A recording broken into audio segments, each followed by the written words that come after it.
What up, man? Definitely had to do a video. I had to do this, man. So, you know, I'm gonna start doing videos like this, man. I don't know. I don't have a specific title for these videos yet, but I'm gonna start doing a video like this where I'm breaking down historic fighters, Hall of Fame / legends, and one of the first I wanted to do was definitely Roy Jones, man. A guy that many consider one of the greatest to ever lace up, man. Roy Jones, it was just an amazing, just gifted guy. Roy Jones, literally, if you ever heard the term God-gifted abilities, that is what Roy Jones did. Roy Jones he just was a phenomenal guy. A joy to watch. See, the thing about it is, my mom was a huge Roy Jones fan. That's how I grew up in boxing. I had to watch Roy Jones because my mom was a huge Roy Jones fan. She admired she just admired his style. She just overall just an amazing person. So what I decided to do is I decided to break down things that Roy Jones did right and things that Roy Jones didn't do so right. The reason why the Roy Jones career kind of went the way it did. So without further ado, I'm going to bring to you what we have here. So you sit back, relax, and let's talk about some of the things that Roy Jones did right.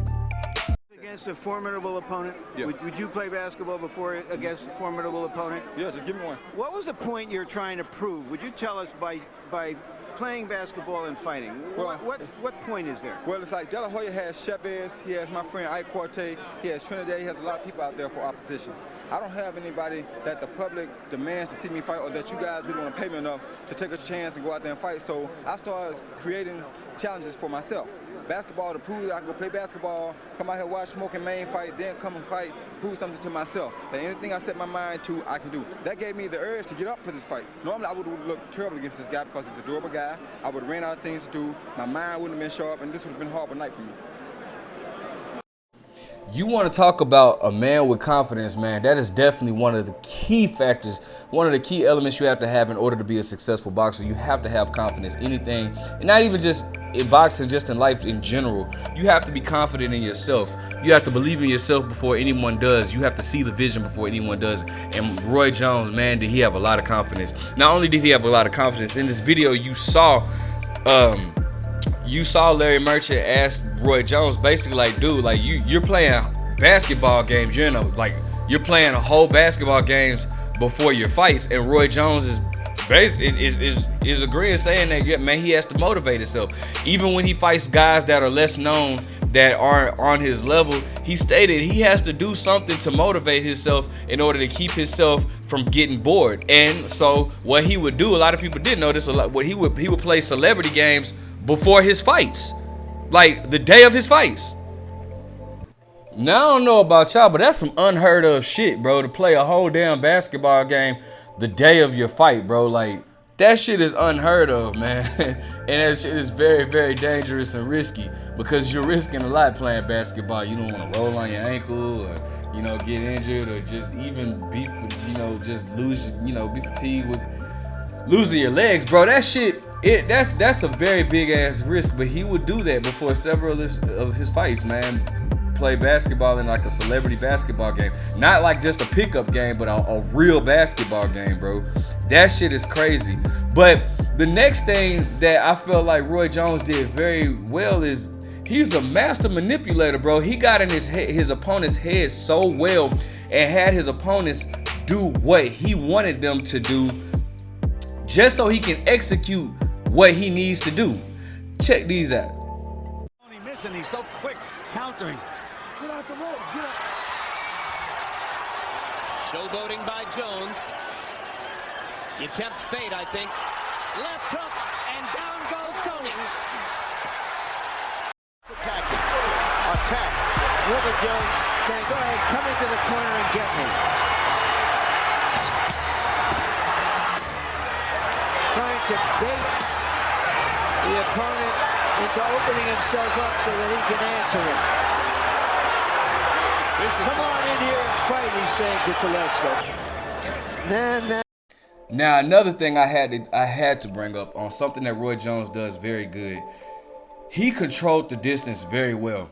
He controlled it. Man, that dude was so good at controlling the distance. And see, a lot of guys don't realize when you see a fighter that has his arms out like this, you'll see a lot of times they might throw a combination, and when they step out, they push their arms out, like the way Roy Jones is doing against James Toney in this picture that you see right here. Well, what that does is that prevents your opponent from coming in. It prevents your not only does it prevent your opponent from coming in, it also creates distance and opportunities for a guy like Roy Jones, who relies so much on his speed and athleticism.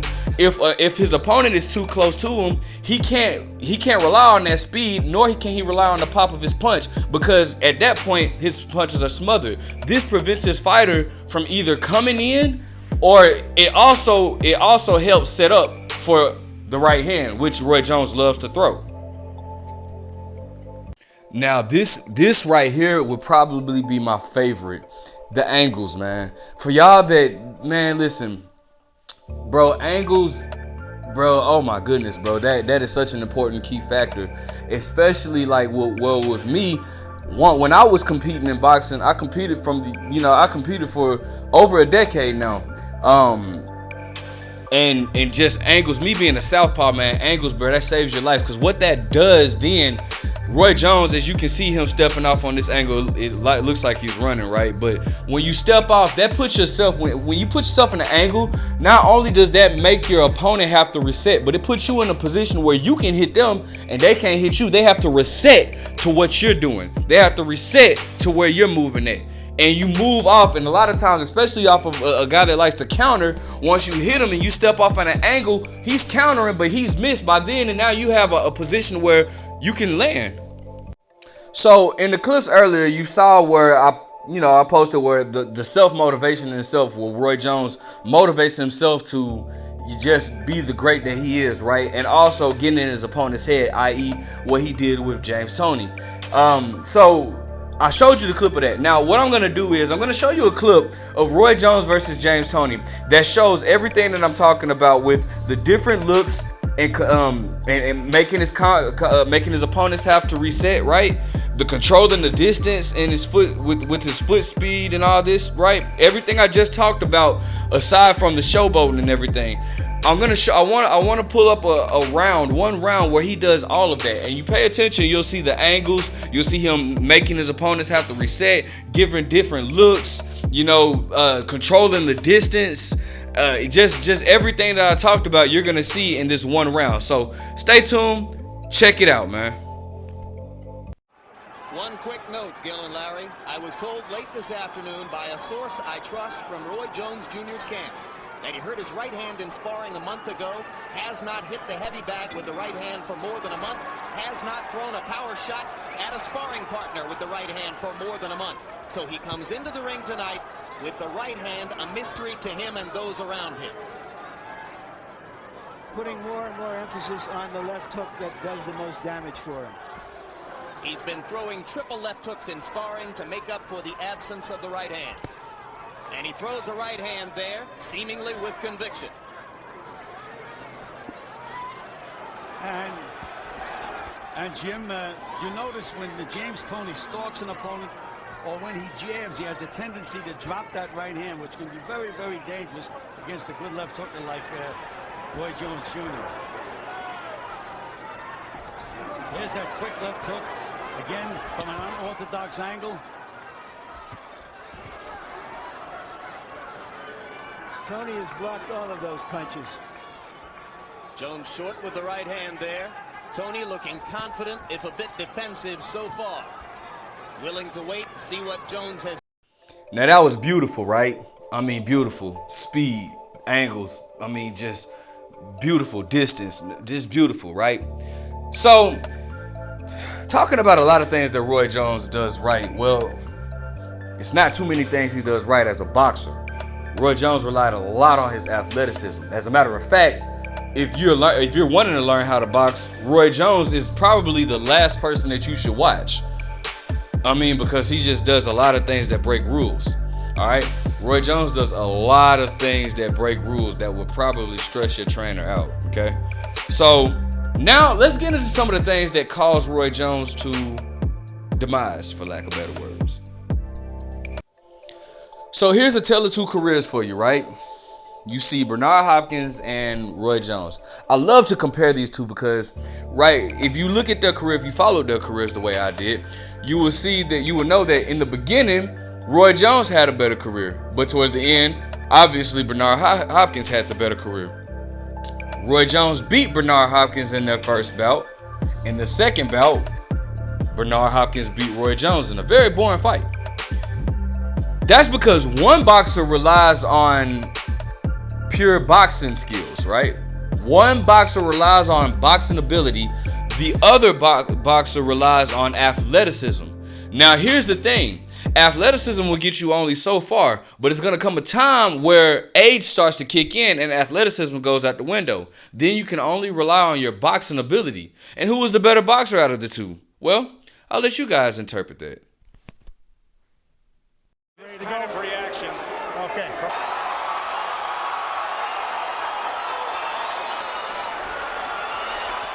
Back to action, and Bernard right to action. They're fighting right through the bell, right through the referee. They are going at it. Security into the ring. Look, both of y'all, let's cut this out. Fight like a professional. No, we're going to fight like professionals. Okay, here we go. Time in. Tell you what, the end of that round is not what you expect to see from 40-year-old veterans. It's what you expect. You know, Roy's leaning back. Roy keeps leaning back away from Hopkins' punches. Just be careful of that. Bernard on the...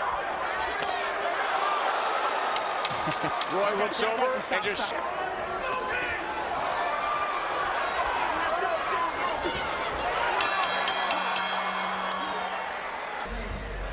Another overhand right.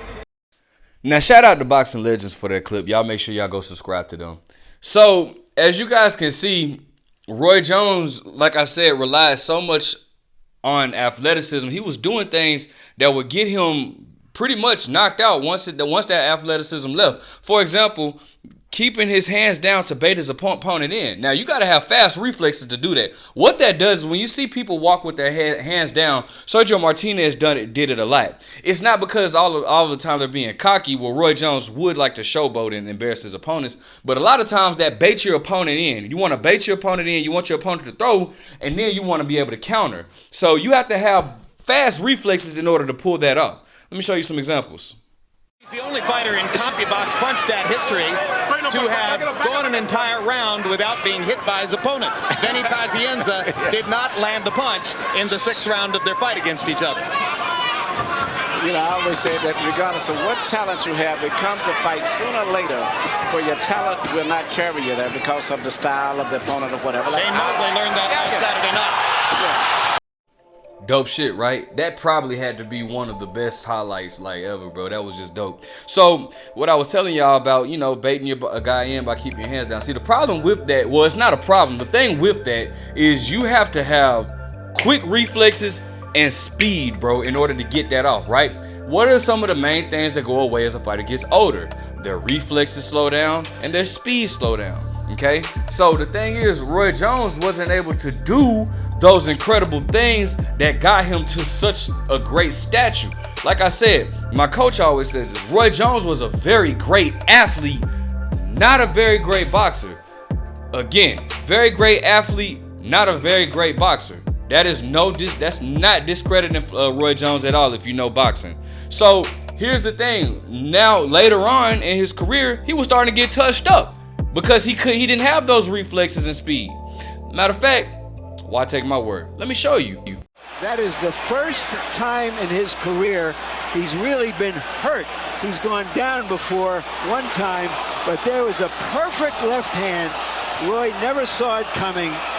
Roy is out, and Roy may be out of boxing. And that's why Tarver wanted to be the counterpuncher, because he answered Roy's right hand with a perfect left-hand shot that knocked Jones out.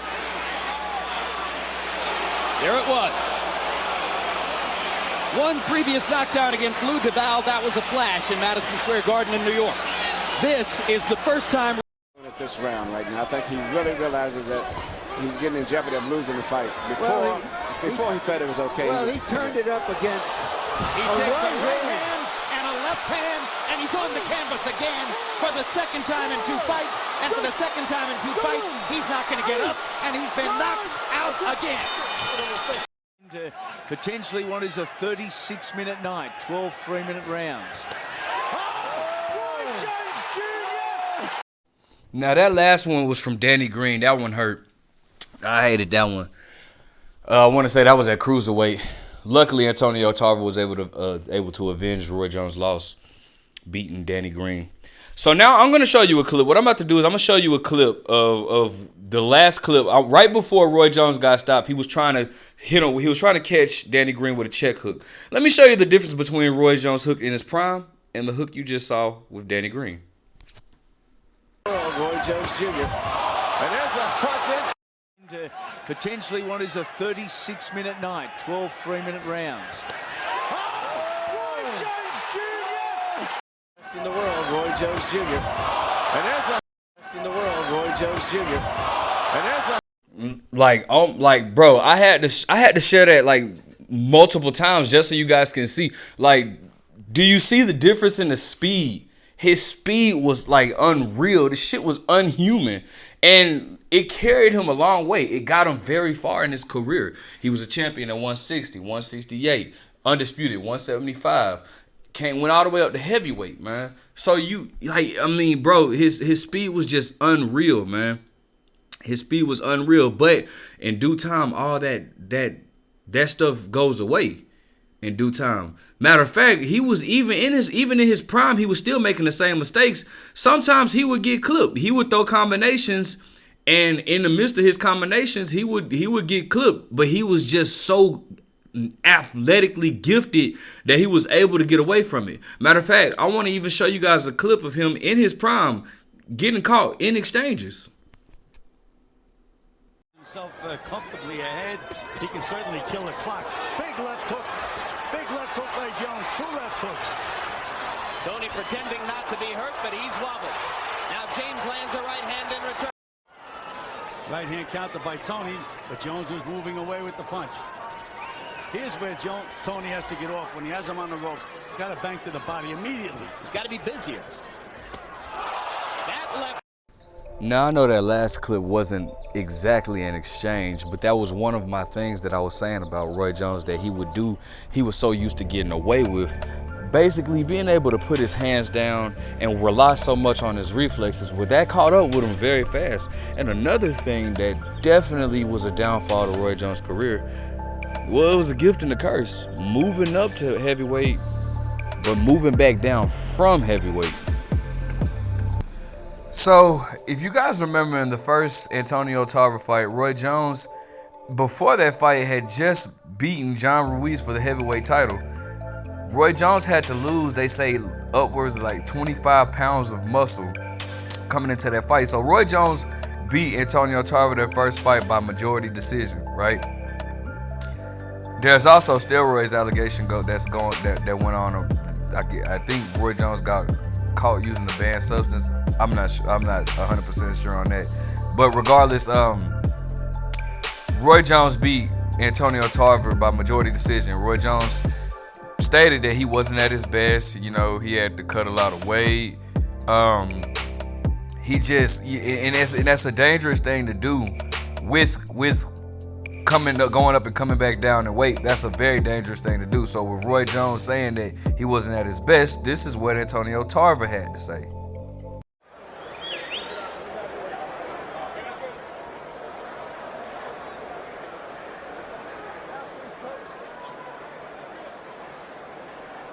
Buddy, you don't have to have it, just want to make sure you have it. Okay, baby. All right, you guys, they gave you instructions from the dressing room. Do you have any questions? I got a question. You got any excuses tonight, Roy? Now, coming from heavyweight to light heavyweight, losing all that muscle, bro, that's a lot of muscle to be losing. For y'all that don't know, muscle weighs more than fat. So when you're losing all that massive muscle, man, in a short amount of time, it's saying that, like, from what I saw on the research, from what I researched or whatnot, it's saying that when you lose all that weight that fast, you're losing fluids you're basically draining fluids to the brain or whatnot. And so because your brain does not have all its fluids, because you're losing so much fluids, losing so much weight in a quickly timed manner, your punch resistance goes down. Your brain it doesn't have the fluids to uphold or whatnot. So that to me, that was the downfall of Roy Jones' career, moving up in heavyweight, then moving back down to light heavyweight. I kind of wish, a selfish part of me just wish he would have moved back down to light heavyweight, fought Antonio Tarver, and then just retired. He could have retired at with the record of 49-1, and that one being to Montel Griffin. We all know that wasn't even a loss; that was a disqualification. So I just wish he would have done that, and instead of us having to see the real demise of his career. So with that being said, man, I hope y'all enjoyed this video. I'm glad I can give y'all some insights of one of the greatest to do it, Roy Jones. But overall, great athlete, man. Very great athlete. The thing is, like I said, he relies so much on his athleticism, and his athleticism, well, I mean, it got him to where he was. Like I said, a belt at 160, 168, undisputed, 175. A heavyweight title. His athleticism carried him far, but only so far. And with him losing all that weight, that muscle mass, it just wasn't a good look for him, man. Roy Jones was never the same. Nevertheless, Roy Jones will always be a legend in our eyes. He's definitely a Hall of Fame for sure. Let me know what you guys think about Roy Jones. Please subscribe, comment, like.